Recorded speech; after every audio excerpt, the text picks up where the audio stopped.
Evet, selamünaleyküm arkadaşlar. Kanalımıza hoş geldiniz. Bugün 4200 motor V8 ile beraberiz. Sesine bir bak ya. Bir boşta aynen. Ver baba. Kaputunu açalım.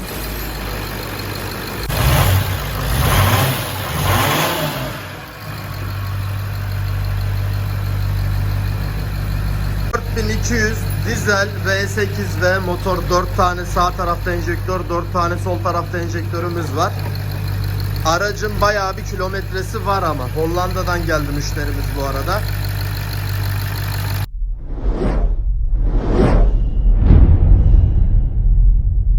Şöyle ilk gözlemlerimizi yapalım. V kayışımız. Hemen yağ filtremizin olduğu bölüm. Evet usta. Evet, bu aracımızın yağ bakımı var. 4 enjektör var. Emni manifold temizlikleri var. Şanzıman yağımız var. 4 teker balatamız var. Ekstradan bozuk ne varsa ustam bana sormadan arabamı yapabilirsin dedi.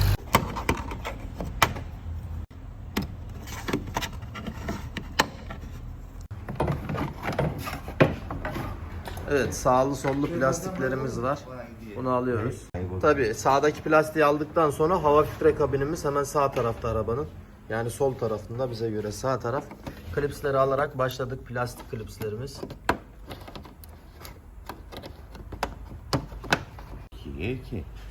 Ayrıca bu plastiğin altında da bir adet hava filtre kabini çıkacak, sağlı sollu.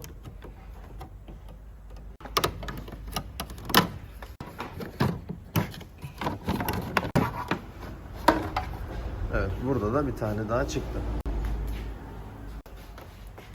Enjektör bölümleri basit. Geri dönüşlerimiz yine Volkswagen tarzı. Zaten bu arabayı da Volkswagen üretmiyor mu? Evet. Evet, Audi logosu var burada da. Yine aynı şekilde burada da bir Audi logomuz var. Bu arada kilometre bilgimiz 302 binde. Motorun elektrik bağlantısını kesiyoruz.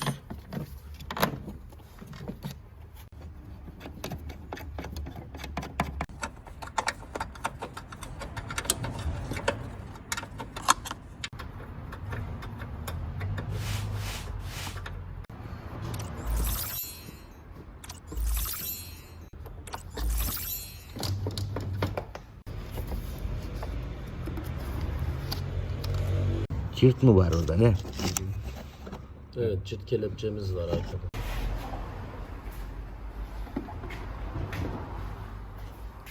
Evet, sol taraftaki, arabanın sol tarafındaki hava filtresinin kabinini aldık. Üst taraf, bu da hava filtresi. Evet. Hava filtresinin içindeki pislikler burada net bir şekilde görünüyor.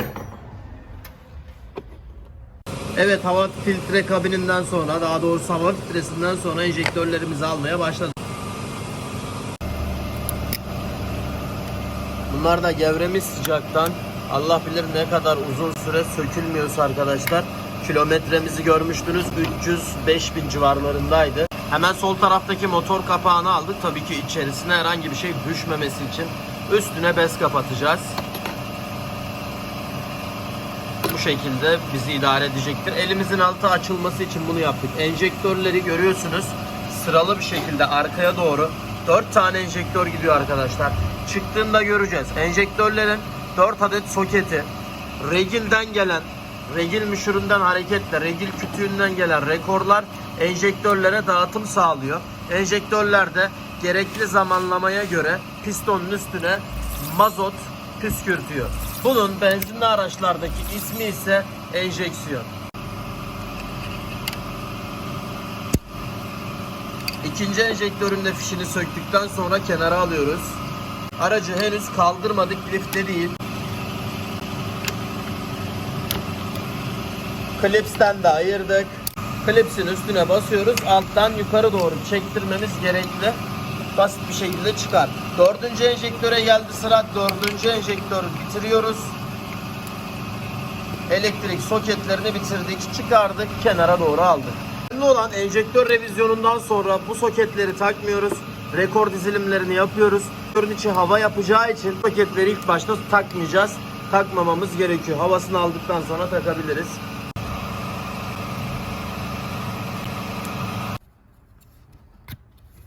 Bunları da çıkardık. Tipik Volkswagen tipi. Geçen Audi Q7'de de bahsettim. Seat Leon'larda, Golf'lerde, dizellerin hepsinde bu şekilde çıkarıyor. Fabrika. Teker teker çıkarıyoruz. Önemli noktalardan biri, babam çıkardıktan sonra ucunda bunun O-ringler var. Bakın O-ring geçiyor buraya. Dikkatli olmamız gerekiyor. Kaybedersek enjektör geri dönüşünden yağ, mazot akacaktır. Kaçaklara sebep verecektir. Dördüncü, enjektörü engelleyen bir demir ayak var. Görüyorsunuz. Diğerlerini engellemiyor.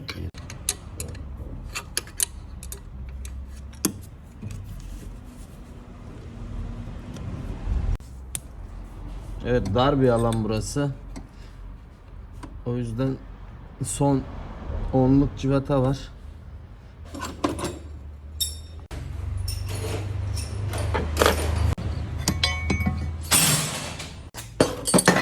Şimdi enjektör birden başladık. Tekrar.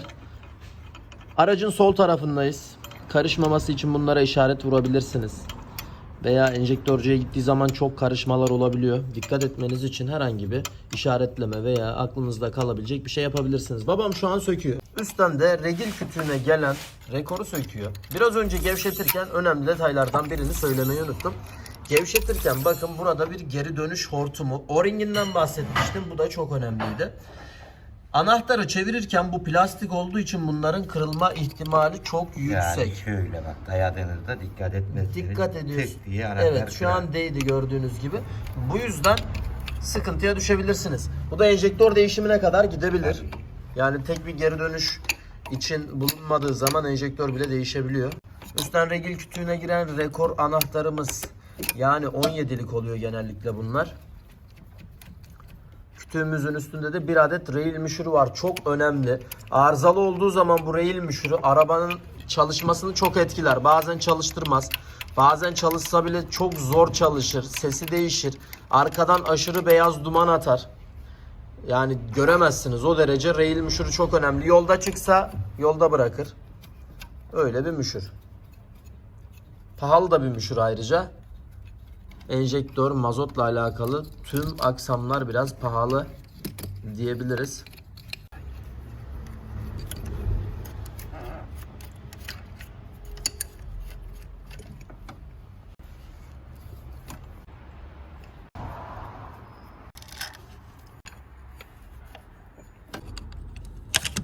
Evet.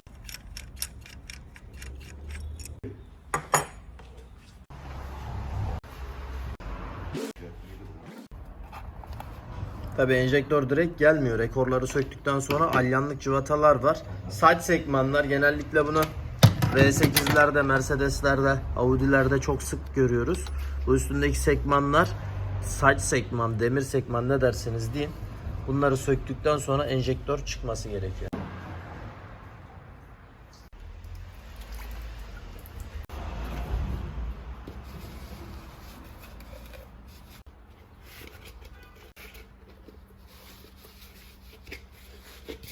Bu da benim saklama kabım.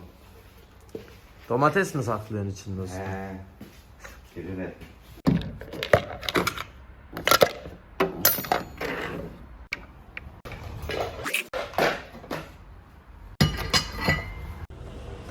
Burayı da kapatıyoruz. Cıvata düşse ne olur oraya mesela usta? Turboya gider parçalar, ne olur?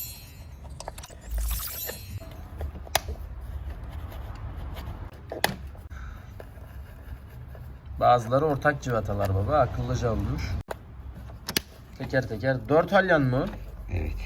4 alyan derken civatamız 5 milimetrelik yani. 8. Normal anahtar olsaydı 8 baş mı tutacak? Evet. Dişi ise 5 milimetre kalınlığında. Evet, şimdi son cıvatalara doğru ilerledik. Tabii ki son alanı çekemiyorum çok fazla. Dar alan olduğu için üstten göstereyim. Umarım enjektör çektirmesi istemez. Şom ağzımı da açmış bulunmayayım ama. Çünkü 305.000'deki bir arabanın daha önce söküldüyse, ilacı da var bunların. Tabii ki takarken ilaçlı da takarsanız basit bir şekilde sökülür ama tabii ilacı çok fazla kullanan yok. Evet, bunları yavaş yavaş oynatıyoruz ilk başta gevşemesi için. uzun süreli burada kaldıkları için kaynama ihtimalleri olabilir. Tabi sacları gevşettikten sonra gevşetme olayını neden yapıyoruz? Döndüreceğiz. 90 derece döndürüyoruz ki altında enjektör tutan 2 adet civata var. Bunlar yoksa enjektör gelmeyecektir.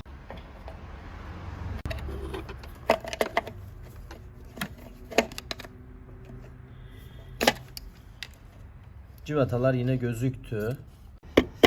Bir kendi görüyor da biz göremiyor. 3'te tamam. Buraları detaylı gösteriyorum. Önemli aksamlar, önemli parçalar. Zaten arabanın işi de olduğu için her yeri çekmeye çalışıyoruz. Evet, şu an 10 mafsallıyı aldı. Babam söküyor enjektörün o dediğimiz somunlarını. Özellikle 2 tane somunu sökmezsek, direkt çekmeye, çektirmeye kalkarsak çıkmayacaktır. Buradan sökümlerini de yakın açıdan görelim.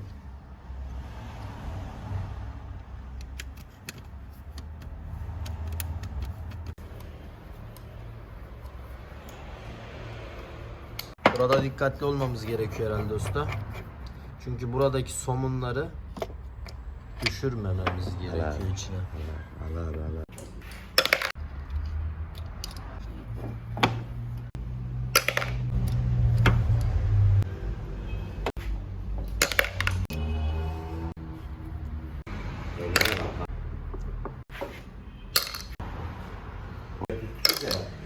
Ve son somunu da aldım ve atıyorum. Son somun değilmiş. Evet, somunlardan sonra enjektörler umarım oynar. Şu oynar. 3 oynuyor. Enjektörleri çektirmemiz gerekiyor.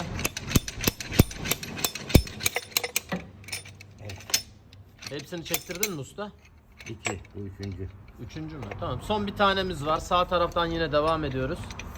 Çektirme olmadan olmuyor bu tarz araçlarda. Tornavidayla da basmak sıkıntı yaratabilir. Karbüratör kapak plastik kırarız. O yüzden hiç gerek yok riske. Direkt vuruyoruz arkadaşlar enjektör çektirmesiyle. Çıktı. Evet, yine çıkıyor arkadaşlar. Uçlarını görebiliyor musun? Bir dakika. Netlemiyor, bir dakika. Meme grubu. Netlemiyor. Heh. Evet, burası enjektörün uç kısmı. Yanmış tamamen. Alacağım. Kolu burada. Pullarını yeniliyoruz. Enjektör keçeleri de var. Bunların da aslında Değişimini yapacağız. Çünkü içinin keçelerini değişeceğiz. çok önemli de değil aslında da keçeyi değiştirelim. Çok pahalı da bir şey değildir o.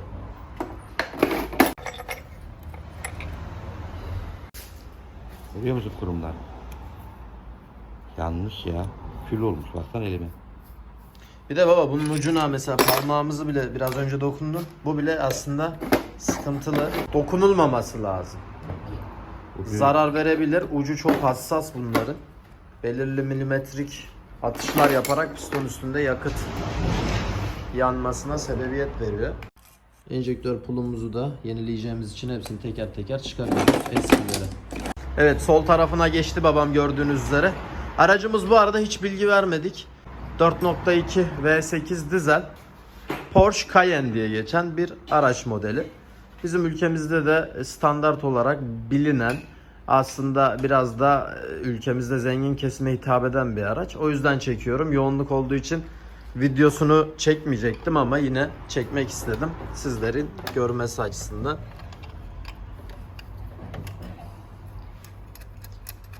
Evet, buraya geçtik usta.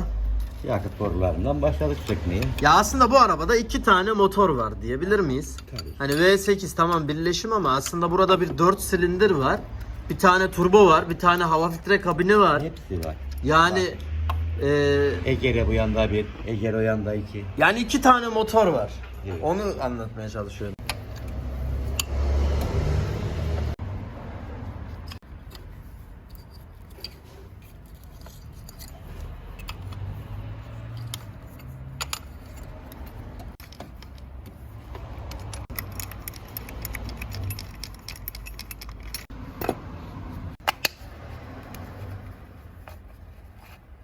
Kaçaklarda çektin mi? Evet, görünüyor zaten kamerada. Bu arabanın emme manifoldundan çok şüpheleniyorum ben. Büyük ihtimal aşırı bir kurum vardır. Çünkü V8'lerde orta kanallılarda ortası boş göbek gibi oluyor yani. Ortada manifold geçer genelde. Ve manifoldda V8 iki türlü olduğu için bunların içindeki kurum daha fazla oluyor. Hatırlarsanız ML450 onda da aynı şekilde bir kurum çıkmıştı. Onun kurumu aslında bugüne kadar gördüğümüz en fazla kurumdu diyebiliriz. Honda. Liderlik Honda zirveyi çekiyor. Onun üstüne daha görmedik.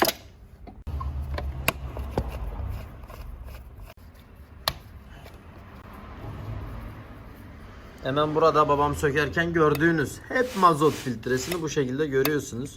Standart artık Audi, Volkswagen, Porsche ne derseniz hepsi bu şekilde. 3 tane geri dönüş veya 2 tane geri dönüş veya depodan geliş gibi hortumlar giriyor. Daha sonra bu torksuz cıvataları söküyoruz. Mazot filtresini basit bir şekilde değiştiriyoruz. Değişeceğiz burada zaten. Değiştireceğiz. Değişirken gösterelim.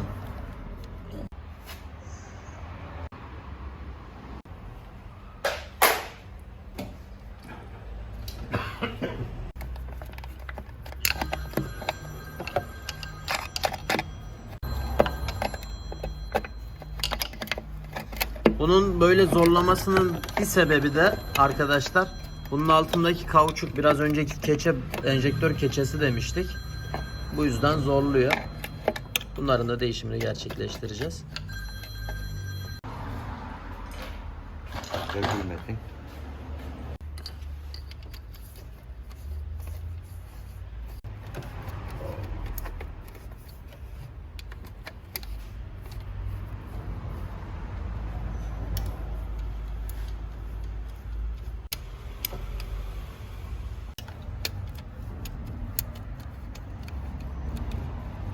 Aslında öyle aslında.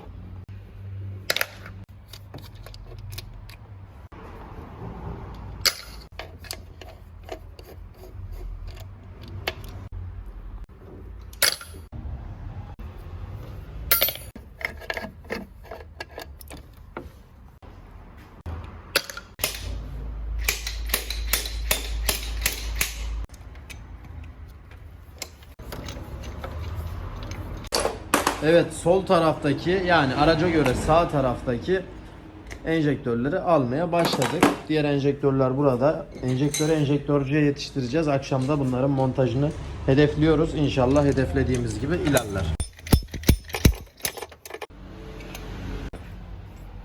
Dur bir netlesin baba da, bu yakını fazla netlemiyor.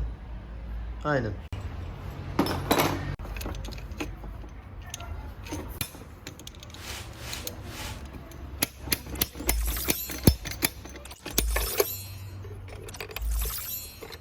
Vallahi.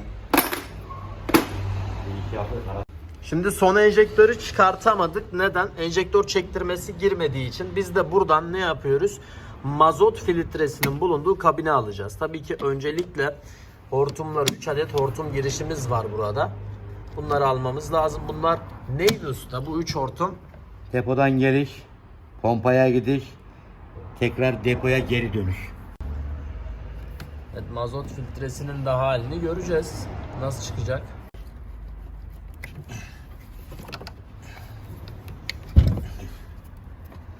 Evet, üçünü de çıkardık. Evet. Tabii daha önce bir boyama olmuş burada. Mavi maviye gelecek, beyaz beyaza derken. Yani karışmaz da, daha önce yapan kişi buraya boya vurmuş karıştırmamak için. Dediğim gibi kabini direkt komple alacağız. Mazot filtresinin geçtiği gövdeyi. Devam. 2 tane onluk somun, pardon, cıvata tutuyor. Komple çıkarttık. Bunu dışarıda göstereceğiz. Ufi marka orijinal olduğunu belirtelim. Orijinal ürün üstündeki bu arada. Evet usta.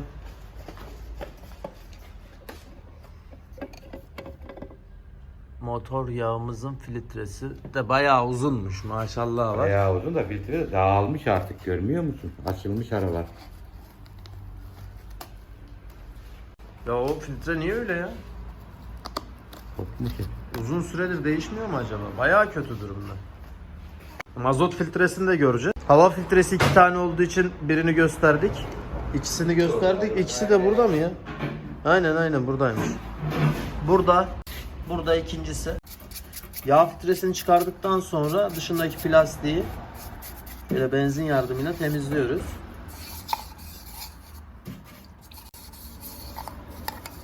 Başlamış.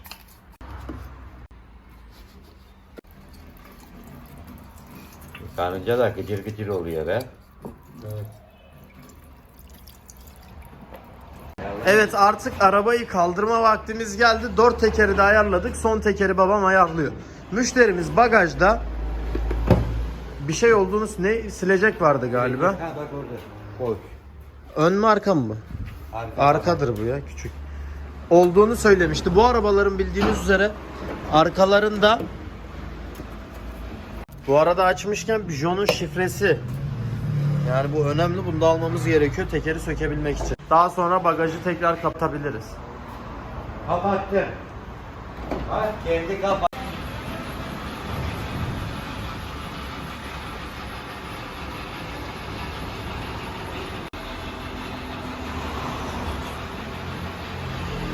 Oraya bak. Heybetli bir jantımız var bu arada. 295 35 21 jantımız. Şöyle geniş açıdan anca sığıyor. Güzel bir jant, güzel bir tasarım. Evet, şimdi arabanın altına geçelim. Siz görmediniz ama sağlı sollu tekerleri aldım. 2 tane koruma plastiğimiz vardı, onları aldık. Şimdi gözlemlerimizi yapalım usta. İlk olarak ne gördük? İlk olarak 4 çeker bir araç gördük. Ve şanzımanımızı gördük. Burada bir traves gördük. Şanzıman tutucu ve orada kardambili dediğiniz kardambili şaft yani. Şaftımızı gördük. Önde bir yavru diferansiyelimizi gördük. Ön aksları gördük. Taşıyıcılar var burada. Peki arabanın genel durumu nasıl? Arabanın genel durumu 10 numara. Yani kazası yok arabanın. Öyle yıpranmış çok kötü bir araç da değil. Kilometresine göre de iyi bakılmış bir araç diyebiliriz. Araç sahibi aracını sevdiği için de masraf etmek istedi. Yoksa arabasından herhangi bir problem Hiçbir çıkar? problemim yok.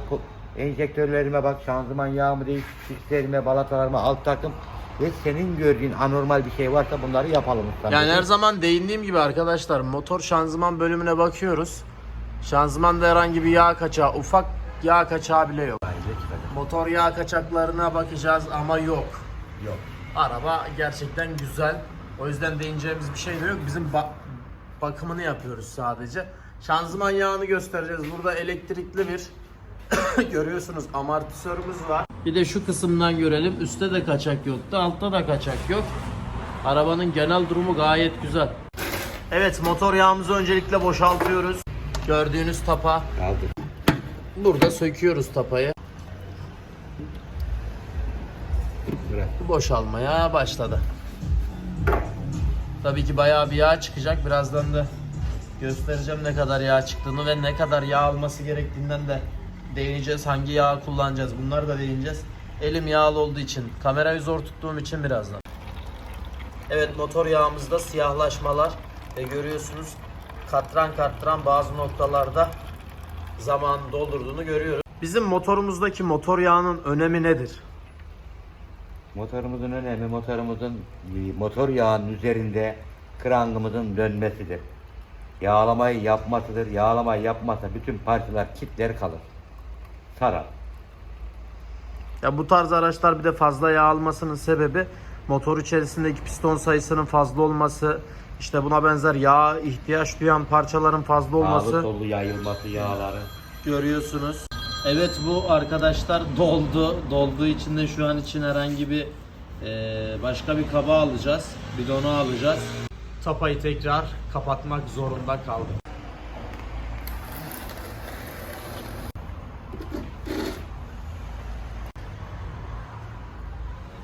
Yağ akmaya devam ederken burayı şöyle göstereyim.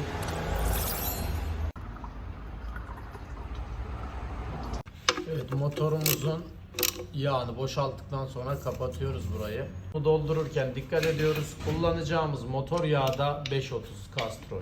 Sıra geldi şanzımanımıza.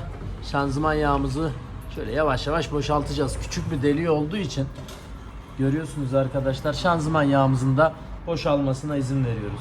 Evet, şanzıman yağını boşalttıktan sonra diziklerini yapıyoruz. Dışarıya yağ bulaşmıştı. Aynı şekilde buradan da bakın boşalttık. Yine yağlar burada mevcut. Dışına kadar gelebiliyor. Balata spreyiyle buraları da alıyoruz. Bayağı bir şanzıman yağımızı ise ATF Dextron 6 kullanacağız. Altını çizelim. ATF Dextron 6 şanzıman yağı, motor yağımız 530 Castrol 7. Bu zaten ölçerek koyabilirsiniz. Eğer litresini, kapasitesini bilmiyorsanız bunun arkadaşlar genelde Volkswagen'in bu tarz Jeep araçlarında içeride gösterge bulunuyor. Q7'de Q5'te var.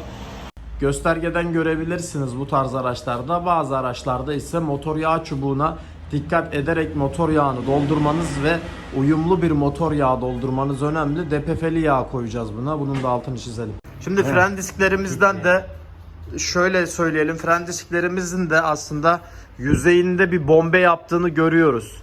Büyük ihtimalle bu sıcak uzun yollarda yağmur suyu olur bir şey, yani yerdeki suyla temas halinde olduğu zaman görebiliyor musunuz bilmiyorum ama bir kamburumsuluk var burada.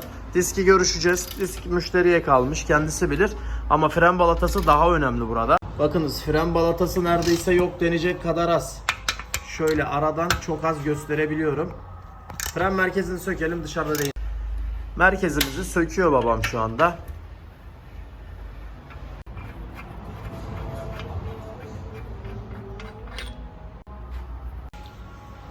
Geçen günkü biliyorsun baba, Q7'nin merkez civatası kırılmıştı. Evet, aşırı civata kötüydü. Tuzlamalardan kaynaklı veya fazla torkusal sıkmalardan kaynaklı kırılabiliyor veya diş kaptırılabiliyor. Bu yüzden çok fazla diş kapma olayları ve civata kırılma olayları olabilir, dikkat. Fren balatalarında da dikkat edilmesi gereken noktalardan biri, fren balatasına giren içeriden bittiğini gösteren sokete de dikkat edelim, koparmayalım. Bunlar için arkadaşlar özel lokma gerekiyor. Şöyle göstereyim, bakınız. Önemli. Yoksa normal lokma sökmüyor bunlar. Fren merkezine çıkarıyoruz. Al şunu. Ero.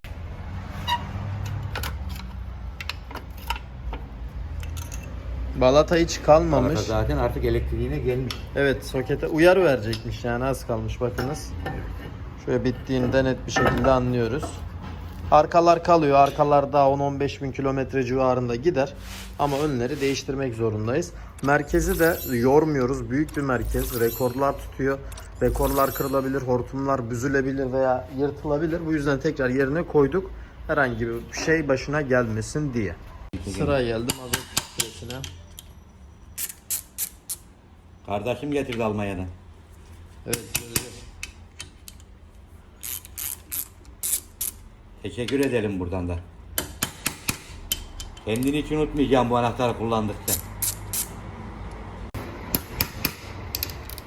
Q7 bunun adı. Evet. Şimdi devam edelim. 5 adet civatamız var. Hepsini söküyoruz. Bakalım mazot filtremiz nasıl?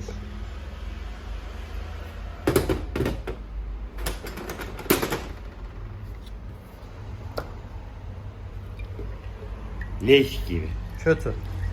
Ya bakar mısın ya, leş gibi. Buradan da mazot nasıl geçiyor Allah'ını seversin. Bayağı kötü. O zaman Çekin.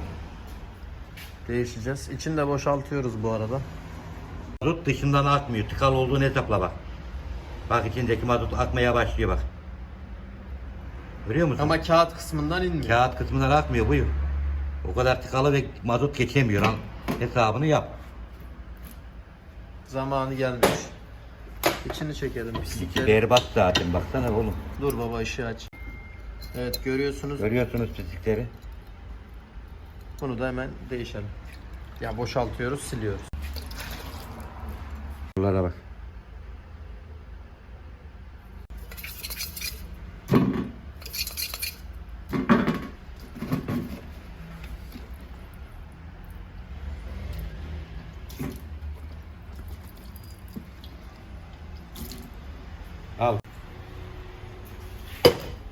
Yeni fren balatalarımızın montajına geçtik.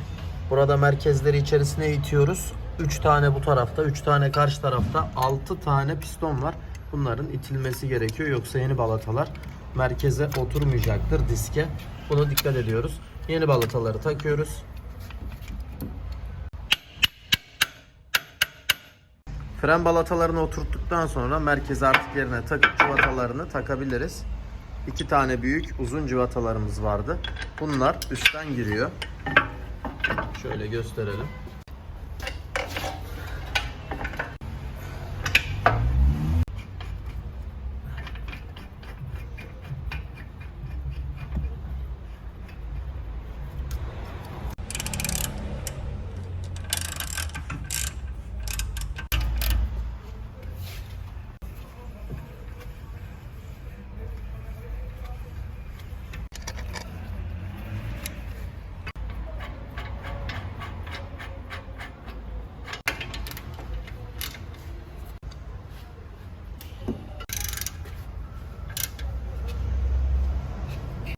Tabii ki kablomuzu da bitmesini ekranda gösteren, bittiğini söyleyen balata fişimizin soketini taktık. İyi oturduğundan emin oluyoruz. Yeri var, yerine de oturtabiliriz. Evet, mesai yine devam ediyor her zaman olduğu gibi. Aracımızı tüm hızımızla devam ediyoruz yetiştirmek adına arkadaşlar. Çünkü aracın da belli bir süresi varmış, izni varmış. Biz de belirttiğimiz gün için vermeyi hedefliyorduk. Bu arada enjektörlerimiz yaklaşık yarım saat önce geldi. Biz de bugün hiç eve gitmedik tabii ki. Dışarıda bir aracımız vardı, BMW. Aynı şekilde bu aracımızı da aynı gün ikisini de vermeyi hedefliyoruz. Enjektörlerimizin 4'ü buradayken 4'ü de arkamdaki takım sehpasında duruyor. Bu sol tarafın enjektörleri, sağ tarafın enjektörleri de geliyor. Bu enjektörcüden geldi. Enjektörleri bildiğiniz üzere biz sadece işçiliğini yapıyoruz. Enjektörleri pompacı, mazotla alakalı enjektörcü dediğimiz kişiler yapıyor. Aynı turbo olayında olduğu gibi. Bu aracın turbosunda herhangi bir sıkıntı yoktu. Gayet sağlıklı görünüyor. Herhangi bir sıkıntı olmadığı için de turboya bir şey yapmadık. Enjektörler hazır olduğu için montaja yavaştan başlayacağız. Bunun dışında şu görmüş olduğunuz manifoldu sökeceğiz. Burada yağ filtremiz var. Yağ filtre bölümümüz var daha doğrusu. Filtrelerimizi de yenileyeceğiz. Hava filtresi, mazot filtresi ve motor yağ filtresi, aynı zamanda motor yağımızı da değiştirmiş ve şanzıman yağımızı da değiştirmiş oluyoruz. Şanzıman yağını zaten yeniledik. Şanzıman bölümünü bitirdik. Akarken sizlere göstermeye çalıştım. Onun dışında da motor yağımızı koyup aslında hedeflediğimiz ölçüde gidiyor. Bunun yanı sıra tekerleri taktık. Ön fren balatalarını taktık. Balataları takarken bir tık göstermeye çalıştım. Arka fren balataları iyi olduğu için de müdahale etmiyoruz. Bu arada enjektörlerin bulunduğu kısımları hiç çekmedik. Burada görüyorsunuz eski pulumuz var. Bunu alacağız. İkinci kısım. Hemen üçüncü enjektör.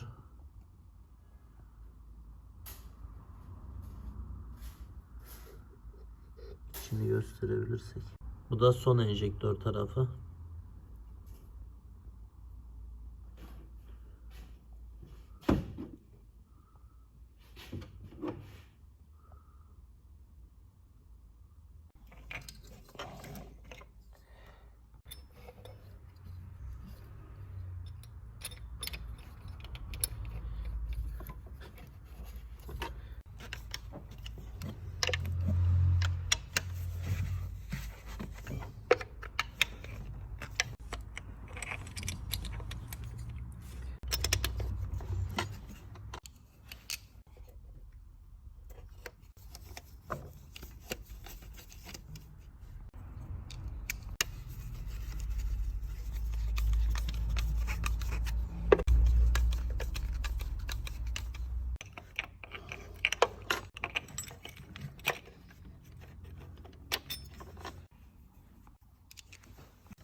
Değmiyor değil mi orayı? Yeni yağ filtremiz bildiğiniz üzere simsiyah olmuştu ve çok kötü durumdaydı. Bunu değiştireceğiz. Gördüğünüz üzere üstünde bir çıkıntısı var.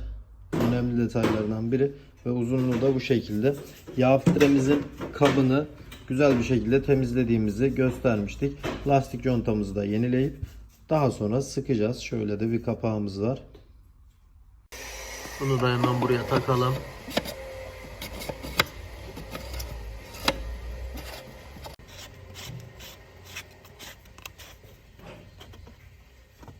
Tabi buranın da her işlemleri bitti, sağ tarafın. Yağ filtremizi gösterdik. Şimdi sıkabiliriz. Sıra geldi mazot filtremize. İçindeki pislikleri temizlediğimizi söyleyelim. Son kez de arkadaşlar burada bir bezle geçelim içine.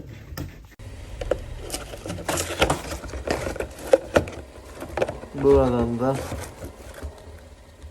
yeni mazot filtresini gösterelim. Şöyle.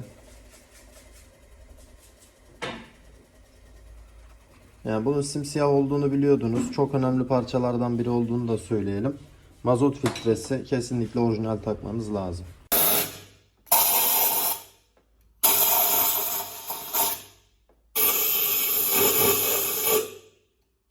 Sıra geldi motor yağımızı koymaya. Mazot filtresini takmıştık.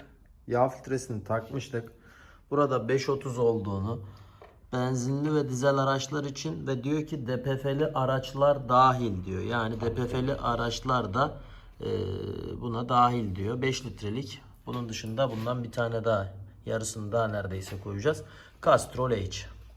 Evet, sol tarafında enjektörlerini isterseniz hep beraber tamamlayalım. Çok fazla da sıkmak istememiştim. Enjektör bölümünü çok uzatmayacağım. O yüzden sizlere burayı da göstereyim. Şu an ne yapıyoruz? Hatırlarsanız üstündeki sacların alyanlık cıvataları vardı. 10 tane cıvata vardı toplamda. Sağlı sollu 20 tane cıvata. Bunun dışında altındaki onluk somunları, enjektörü tutan 2 tane somunları da sıkıyoruz. Bunlar da 4x2'den 8 tane somun yapıyordu. Ondan sonra ne yaptık? Rekorlarımızı taktık. Rekorların hepsinin bir yeri var. Hep birine takma gibi bir şansımız yok. Tasarımsal olarak bunlar yerine göre ayarlanmış. Fişlerimizi taktık. 4 tane enjektör fişlerimiz. Tabii ki havasını alırken buradan gevşetme, hava alma olayları olacak. Mazot filtresi de boş. Enjektörlerin içi de boş. O yüzden bunların arkadaşlar havasının alma olayı olacaktır. İlk başta çalışmayacaktır.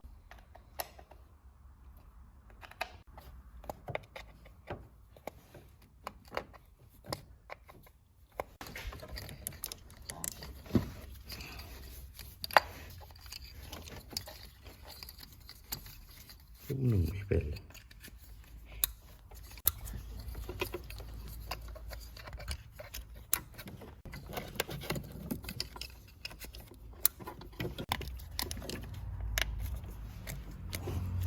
Evet, tesisatı tutan soketleri de yerine geçirdik. Evet, şimdi de sıra enjektör geri dönüşlerinde. Ucundaki lastiğe dikkat ediyoruz, yırtmıyoruz. Yırtarsak mazot kaçıyor. Tık diyor, oturuyor, üstüne basıyoruz. Tık diyor, oturuyor, üstüne basıyoruz. Bakın şu an oturmaz. Niye oturmaz? Kapalı Üstü konu. kapalı.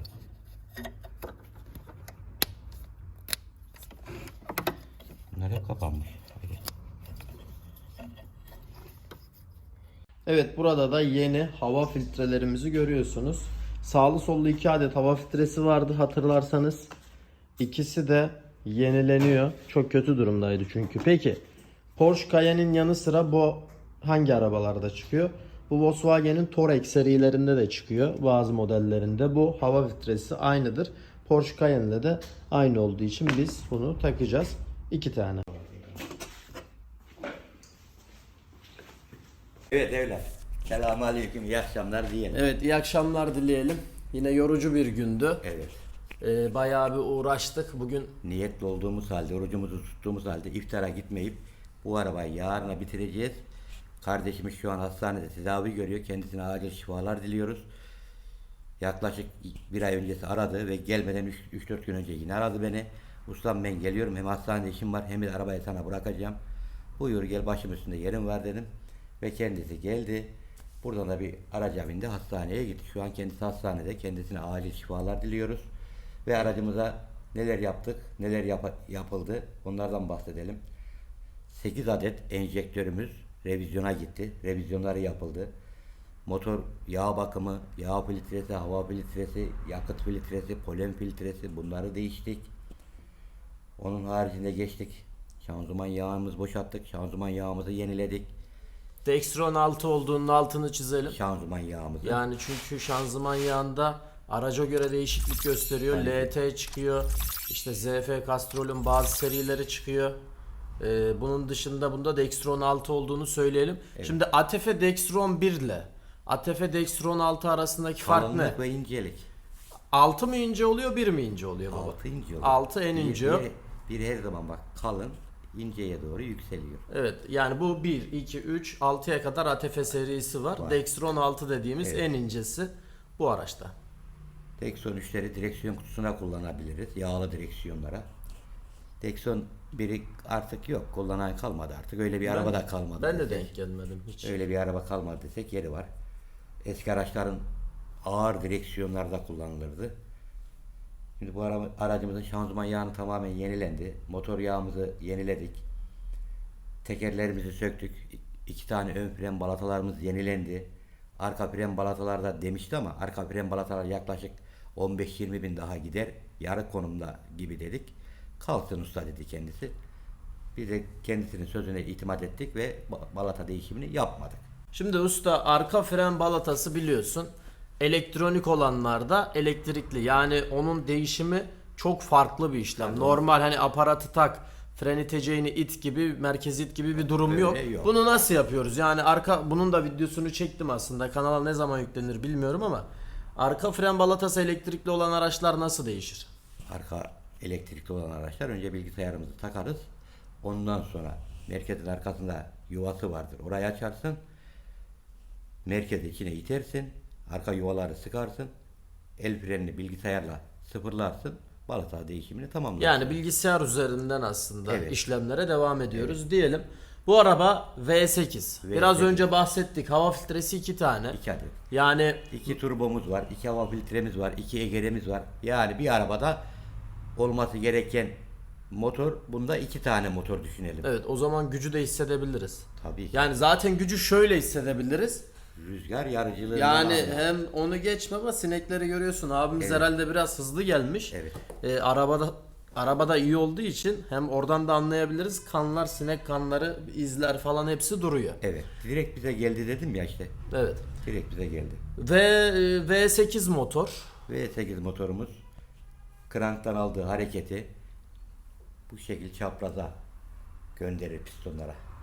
Evet, yani Boksör olsaydı bu giderken bu gelir, bu giderken bu gelir. yani boksör motor değil bu Değil. arkadaşlar. Karşılıklı çalışmıyor V8, yani. V8, V6'sı var, V8'i var. Bu genelde bizim ülkemizde seri olarak 3000 dizel V6 olarak çıkıyor da Evet. 4.2 V8 ne kadar var bilmiyorum. Zaten Porsche Cayenne de biliyorsun baba bizim ülkemizde üst kısım Üst insanlar segment bir biniyor. araç. Aracımız yani dizayn olarak fabrikası gerçekten güzel bir dizayn kurmuş. Niye kurmuş dersen dizaynı. Burada rüzgarın yarması, bir süratli bir arabanın rüzgar yarma özelliği çok üst düzeyde olması gerekiyor. Evet, geçen BMW Audi anlatıyorduk. Biraz sana kızmışlar herhalde baba, BMW'yi niye sevmiyorsun tarzında. Onun da istersen söyle, BMW'yi sevmiyor musun? Onu da söyleyelim. BMW'yi ben sevmiyorum. Şahsım sevmiyorum. Evet. Niye sevmiyorum? BMW arabasından ben hoşnut olmuyorum. Evet, üst segment bir araba ama BMW'nin dizaynı bana göre bir dizayn değil. Ha de ki bunu yapan mühendisten iyi mi biliyorsun? Mümkün değil. Ama rüzgar yarması, galafatı ve yakışıklığı olarak Ya sen o zaman tasarımsal bakıyorsun. Tasarımsal Motor olarak bakıyorum. sağlıklı ama Motor yani. olarak sağlıklı Özellikle yani. ülkemizdeki 2000 dizel Nide 47 motorlar çok sağlıklı Çok. motorlar. Sen diyorsun ki tasarımını beğenmiyorum. tasarımını ben beğenmiyorum. Tasarımını şöyle baz alalım. 87 yıllarına gidelim. 90 yıllarına Ford Taunus 1.6 ve 2000. Göğüs iç torpido kısmını bilenler BMW'yi anımsatır. BMW hala ilk günkünden bugünküne kadar bir torpido dizaynı değiştiremedi. Evet, o yüzden tasarımsal, bunu da söyleyelim. Ben sarıyı severim, sen mavi rengi seversin. Aynen. Bu kişiye göre değişen bir durum aslında. Ve 8 demiştik. Yani işlemlerden aslında yavaş yavaş yine devam edelim. İşlemler Şanzıman yağı, motor yağı, enjektör, kızdırma bujileri, ısıtma bujileri. Evet. Bir önceki videoda değinmiştik yani enjektör ne işe yarar, arızaları nedir, kızdırma bujisi nedir gibi bahsettik. O yüzden bu videoda çok fazla değinmeyeceğiz. Mazot filtresinin önemi var. Aslında bütün araçlarda baba orijinal kullanılması şart. Yağ ve mazot filtresi mutlaka ve mutlaka orijinal olmalı. Yağ filtresi kalitesiz olursa şişme yapar. Şişme yapınca üst kısım dediğimiz kam mili, eksantrik millerine istenen yağ pompadan geçip filtreden geçip de yağlama kanallarıyla istenen barda yağ basıncı olmazsa üst kam millerini bozar. Bozdu muyla şakırdamaya başlar arabamız. Bunun nedeni de yan sanayi kullanılan yağ filtrelerdir. Yakıt filtresine gelecek olursak yakıt filtresi de yine şişme yapar. Şişme yaptığında da arabamızın gaz yemesi, çekişi tamamen biter. Evet, önemli detay Ve bunlar. böyle sallama da yapar. Ayağın gaza sabit dursa bile aracımız sürekli sallamaya devam eder. Çünkü enjektör istenen mazotu alamıyor. Filtreden Peki usta mesela yağ filtresini takmazsak, hiç takmadık, boş taktık, evet ne olur? yağlama yapmaz ve yağ lambası sönmez aracımızın. Peki yatak sarar mı? Tabii ki. Bir yağ filtresi. Tabii ki. Tabii ki. Ya o yüzden filtrelerin önemi burada çok önemli. önemli. Bu arabada 305 bin kilometrede, bunun bilgisini vereyim. Video başında 2013-14 gibi bir şey söyledim ama bu araba 2010-2011 kasa galiba. Yanlış söylediysem eğer 2011 model. 2011 model olduğunu söyleyelim. Bunun dışında anlatacağımız alt takım dizaynına herhangi bir değineceğim bir şey var Alt bu takım arabada. dizaynı Audi ile yaklaşık aynı.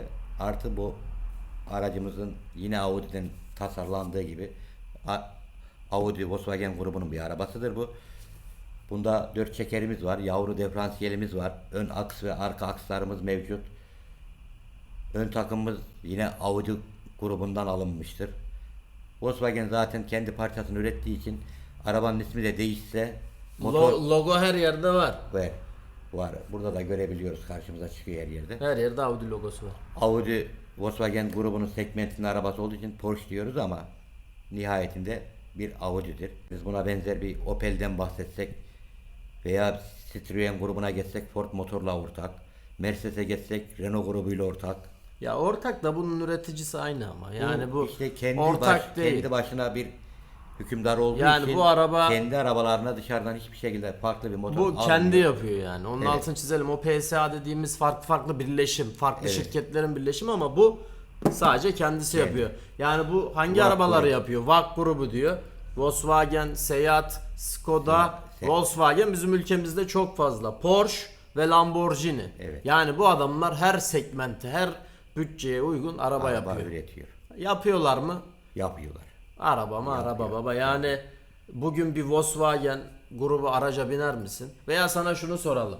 Sen şu an hangi arabaya biniyorsun? Niye biniyorsun? Veya binmek istediğin bir araba var mı? Niçin binersin gibisinden.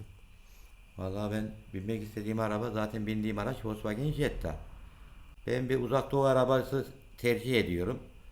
Niye tercih ediyorum? Dayanıklı bir araç. Masrafa uzak bir araç. Hemen hemen kolay kolay bir masraf açacak bir araç değil. Uzak doğu arabaları da kötü bir araba değil. Yani ülkemizde de ve dünyada olmadığı bir ülke yok. Evet. Ha, bu araba harika, yine öylesin ama uzak doğu bunlara bakarak sonradan gelse de bunların konumuna Ya bunu yaklaşıyor. çok bilgim yok. Sadece takip ettiğim için bu Volkswagen grubu falan Amerika'da çok tutulmuyor baba. Evet. Bizim ülkelerimizde, Avrupa'da falan çok fazla tutuluyor. Ama uzak doğu Toyota her yerde, Hyundai her yerde. Bir Güney Kore'nin aracı Hyundai, Japonya'nın Bir aracı Arabistan'a Toyota. git, 8 silindir hep Toyota. Evet, Araplarda Evet. istersen var. Hemen gidiyorsun siyahi ülkelere bakıyorsun, Afrika'da var. Var. Amerika'da var. Var. Var oğlu var. Toyota Yani her dünyanın her yerinde yani sen pazarı binsen Toyota'ya binersin. binerim. Toyota uzak doğu dedik yani sorunsuz demeyelim de, sorunsuz bir araç yok ama masrafı sürekli çıkaran bir araç. Ya aslında şöyle, bana göre de baba, masrafı çıkaran araç bu arabalar üretilirken bence bozulma üzerine üretilmiş. Tabii ki. Yani adamlar arabayı satınca para kazanmıyor bana göre, parça satınca Bir kazanıyor. araçta 32.000 adet parça var. Bu 32.000 adet parçayı bu adam satacak. Bir seferlik satarsa bir daha bunun arkası gelmez. Öyle bir durum var. Evet. Ama bakımlı araçta sıkıntı çıkarmayan bir Çıkarmıyor. araç. Evet. Şimdi arkadaşlar V8 dedik, 4.2 dedik. Değineceğimiz hiçbir şey yok. Yani Audi ile aynı bir motor. Bundan önceki Q7'de de böyle bir konuşma yapmıştık. Niye diğer arabalarda konuşma yapmıyoruz baba? Çünkü şu an saat bakıyorum gecenin 11.30'u. Bu yüzden 20 dakika önce vatandaş Fransa'dan aradı beni. Telefonda orada, görebilirler de. Ben diyor bu arabayı yapanı Türkiye'de çok görmüyorum diyor. Ve burada da diyor Türkler yapıyor. A6'ya biniyor. 3000 dedi. Bunu 6. ayda geleceğim ustam, biraz eksikleri var, sana bırakmak istiyorum. Ben Doğrudur. de kısmetimiz varsa, vaktimiz, zamanımız varsa yardımcı olmaya çalışırız. zaten geldikçe de göstermeye çalışıyoruz. Dediğim gibi şu an 11.30 saat vaktimiz olduğu için yani rahat bir şekilde bir öğlen gibi değil arkadaşlar. O yüzden çekimleri yaptık. İsterseniz aracı tamamlamaya devam edelim. Sizlere de gösterelim. Bugün ertesi günden merhabalar. Sonunda aracı bitirdik.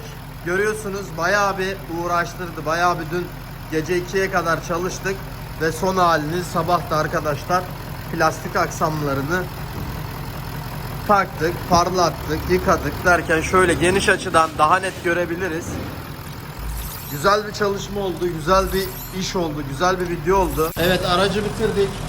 Evet, aracımızı yaptık. Sonunda çalışma sesini dinletelim usta. Evet. Her ikini bitirdik. Tek tek yapacağımız kere anlatmıştık. Tekrarlamaya gerek yok. Komple motor temizliği ve motor korumasını yaptık. Bütün yağını, sıvısını, yağ sıvırlamalarını yaptık. Aracımızı bitirdik. 2 tane sileceğimizde sorun var. Bakalım onları da değiştirelim diye düşünüyoruz. Burada aracın içerisine geçelim. Aracın içerisine geçtiğimizde kilometre bilgisini daha önce vermiştim. Bunun dışında bakalım herhangi bir uyarı var mı? Emniyet kemeri uyarısı ve onun dışında herhangi bir uyarımız yoktu. Burada servis anahtar yanıyordu. Bunu da sıfırladık. Yağ seviyemizi de hemen bu info bölümünden, yağ seviyesi bölümünden bakıyoruz ama bu arabada Almanca yazıyordu. Ben önce Türkçe'ye çevirdiğim için daha sonra baktım arkadaşlar. Onun dışında ayarlar bölümünden tekrar bu arabanın dilini Almanca yapalım. Müşterimiz de görsün. Evet, bu şekildeydi. Aldığımız gibi bırakalım arkadaşlar. Araç bu şekilde. İç kokpitini göstermeye çalışıyorum. İçi de çok iyi arabanın. Aracın test videosuna geçelim. D vitesindeyiz. Tabii ki silecekler kötü durumda. Ön silecekleri de değiştireceğiz. Tabii bunu göstermek açısından sizlere gösterdim. Araba köpek gibi gidiyor. Gerçekten çok kaliteli bir araba. Kısa bir test videosu yapalım. Emniyet kemerimizi de taktık.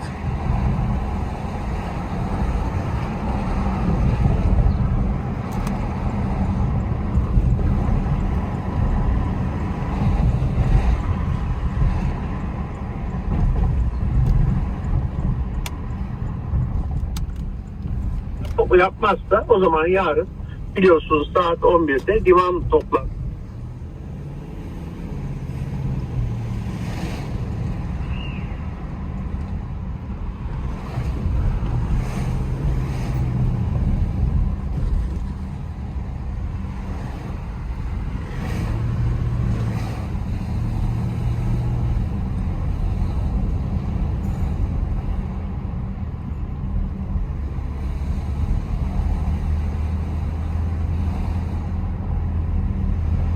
Bu arada bu araç yurt dışı plaka olduğu için bizim sürmemiz yasak aslında.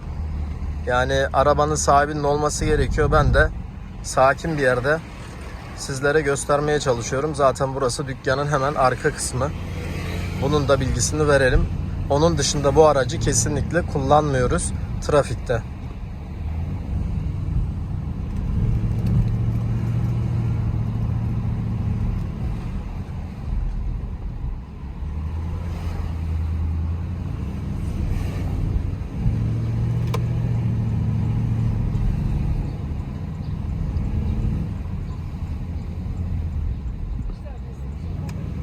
Bu arada şanzımanımızın geçişleri muazzam derecede iyi.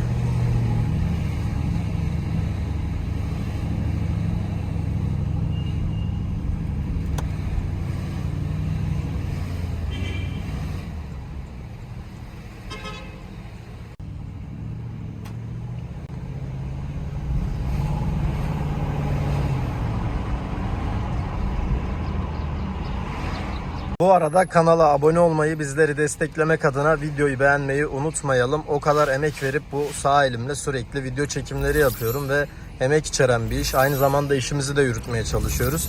Bir beğeniyi esirgemeyeceğinizi zaten biliyorum. Fikirleriniz varsa da bu araba hakkında özellikle yorumlarınızla belirtebilirsiniz. Şimdiden teşekkür ediyorum.